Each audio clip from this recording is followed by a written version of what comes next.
This tutorial will show you how to find amounts before an increase or decrease. Normally, we figure out how much something is after an increase or decrease. So this time we're basically going to be going in reverse. So here's our first problem. We're actually going to solve this problem 3 different ways.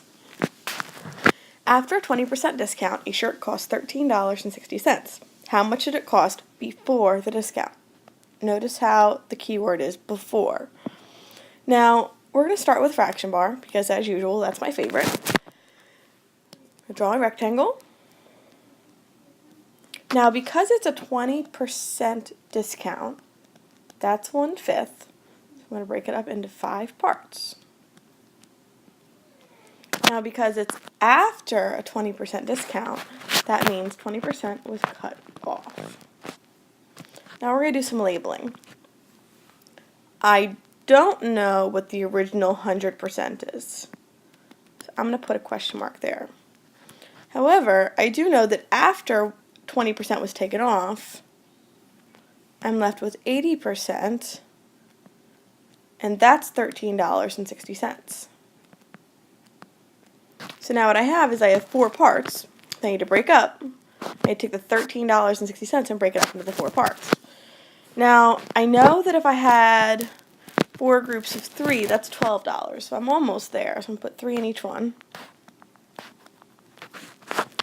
So that means I'm left with $1.60. And $1.60 broken up into 4 parts, that's 40 cents. So in each box, we have $3.40.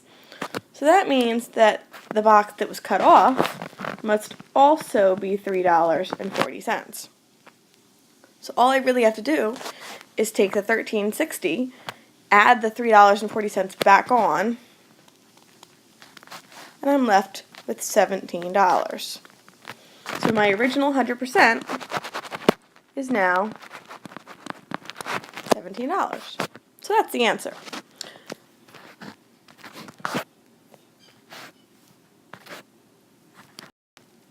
Now we're going to solve it 2 more ways.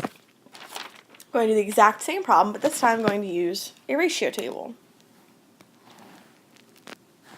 I know that the 2 things I'm looking at are percent and money.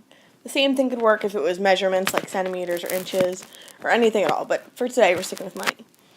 Now, I know that it was after a 20% discount, so that means the amount I know is the 80%, and that's $13.60. So I simply need to figure out how to get to 100%. That's my goal amount. Now, a good stopping point would be 10% or 20% or whatever I can get to from 80. I'm going to do 20 because that's the quickest way to do it. So to get from 80% to 20%, I simply divide by 4. $13.60 is also going to be divided by 4. And as we know earlier, that ended up being $3.40. So all I have to do is multiply by 5, because 20% times 5 is 100%. And again, I end up with the same 17 I had last time.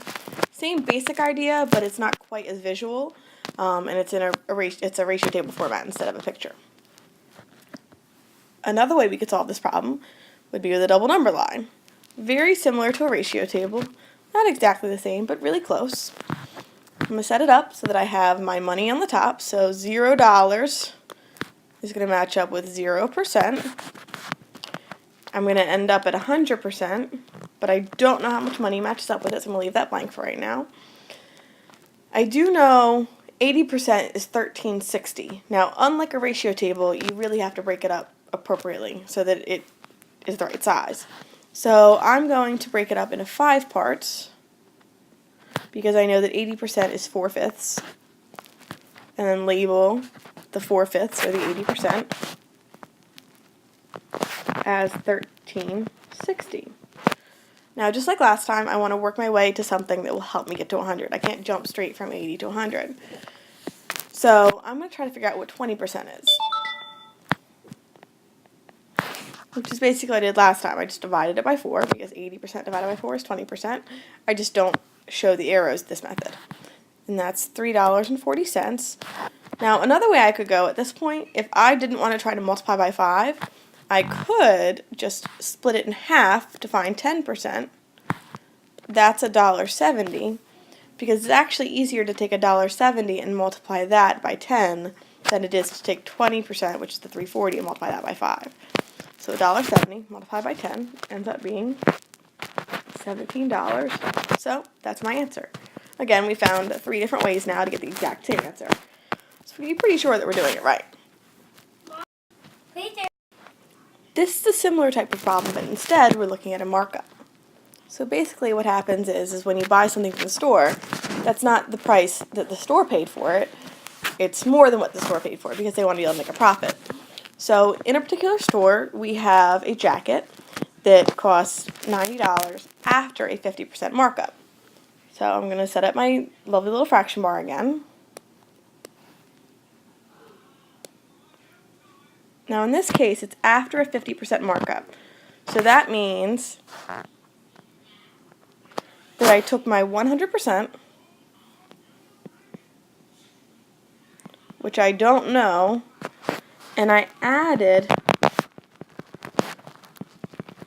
an extra 50% to it. So that means I have 150%, which is 90. And so I simply need to figure out what my 100% is. So now that I have 3 sections instead of the original 2, I'm going to take my 90, split it into 3 parts. 30 in each one. I just need to figure out what the 100% is, which in this case is only 2 of those sections. So it's going to be $60.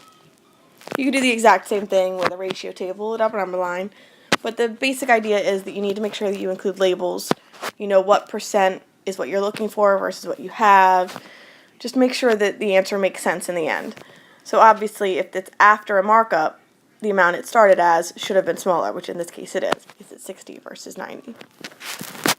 Good luck!